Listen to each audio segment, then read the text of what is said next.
Shalom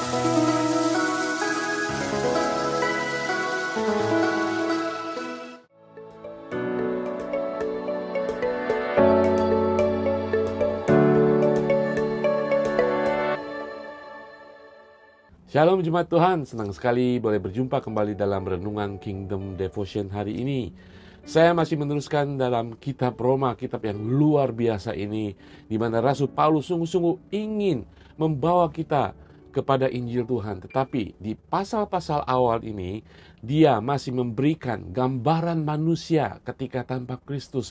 Gambaran manusia di bawah hukum Taurat. Ketika kita tahu siapa kita baru tahu kita membutuhkan sesuatu yang bukan dari kita.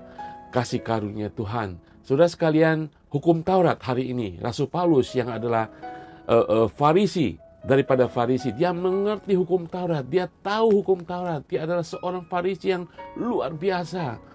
Tapi hari ini dia mengungkapkan hukum Taurat dari sisi yang lain. Kita tahu hukum Taurat adalah bagian daripada perjanjian Allah dengan umat Israel. Kita tahu itu adalah perjanjian Musa. Tetapi apakah fungsi hukum Taurat itu?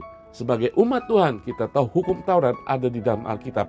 Dalam perjanjian lama, 10 perintah Allah, semua hukum-hukum moral daripada Tuhan, semua hukum-hukum seremonial daripada Tuhan. Tetapi apakah kita di bawah hukum Taurat? Apakah kita mempelajari hukum Taurat dan berusaha mentaatinya? Hari ini kita lihat di dalam pasal ketika kita Roma ayat 19 dan 20. Tetapi kita tahu bahwa segala sesuatu yang tercantum dalam kitab Taurat ditujukan kepada mereka yang hidup di bawah hukum Taurat, supaya tersumbat setiap mulut dan seluruh dunia jatuh ke bawah hukuman Allah.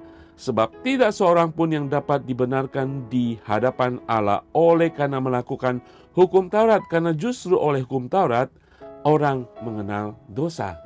Di dalam 2 ayat ini Rasul Paulus ingin menjelaskan hukum Taurat di mana adalah sebagian hidupnya. Dia mengerti, tetapi dia membawa dimensi yang baru pengertian untuk membawa kita kepada Injil Tuhan. Hukum Taurat diberikan untuk menyatakan keberdosaan, ketidaksempurnaan manusia. Jangan salah saudara, hukum Taurat itu hukum Allah. Kudus, suci, benar dan tidak bisa dibelokkan. Tetapi hukum Taurat itu seperti cermin.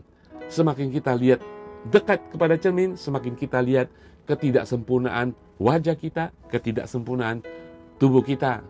Ketika kita melihat hukum Taurat, berusaha mentaatinya, semakin kita tidak taat ketahuannya. Ketika kita berusaha setengah mati mentaati setiap hukum Taurat, semakin kita ketahuan bahwa diri kita tidak mampu. Jadi hukum Taurat adalah diberikan Tuhan untuk membawa kita kepada Tuhan. Hukum Taurat diberikan untuk menunjukkan bahwa kita tidak mampu.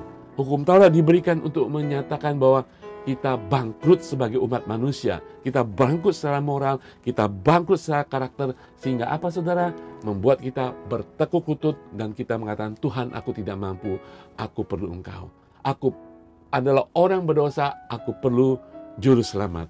Engkau harus menyelamatkan aku Tuhan. Aku tidak bisa menyelamatkan diriku dengan mentaati semua hukum Taurat. Hukum Taurat diberikan kepada kita supaya kita bertekuk lutut di hadapan Tuhan dan meminta ampun, dan kita memerlukan kasih karunia Tuhan. Hukum Taurat diberikan untuk menjadi pembimbing kita menuju kepada Tuhan. Seperti yang dikatakan di dalam Galatia 3 ayat 24 mengatakan, jadi hukum Taurat adalah penuntun bagi kita sampai Kristus datang supaya kita dibenarkan karena iman. Jadi hukum Taurat diberikan Allah kepada manusia untuk menuntun kita kembali kepada Sang Pencipta. Hukum Taurat diberikan untuk memberikan kita jalan kepada Kristus, bahwa kita dengan kekuatan, kemampuan, kebenaran kita tidak pernah sampai kepada Tuhan, karena semua adalah orang berdosa. Saudara sekalian, mari kita pelajari firman Tuhan, bukan daripada kebenaran kita diri sendiri kita untuk melakukan hukum Taurat. Kita perlu Tuhan untuk kita melakukan segenap hukum Taurat. Kita perlu Tuhan untuk membimbing kita memenuhi setiap hukum Taurat, bukan kekuatan kita untuk mencari kebenaran. Rasul Paulus ingin menjelaskan antara kebenaran menurut hukum Taurat di mana kita gagal dan kita akan ketahuan orang sangat berdosa di hadapan Tuhan karena hukum Taurat. Tetapi kita menjadi dibenarkan oleh Tuhan karena iman kita menerima, percaya kasih karunia Tuhan di dalam Yesus Kristus. Mari kita berdoa. Bapa di surga, terima kasih Tuhan, kiranya firman Tuhan hari ini yang begitu dalam menjelaskan kepada kami sebagai ciptaan baru, kami sudah diselamatkan oleh kasih karunia, semua bukan karena kebenaran kami, tapi kebenaran Kristus.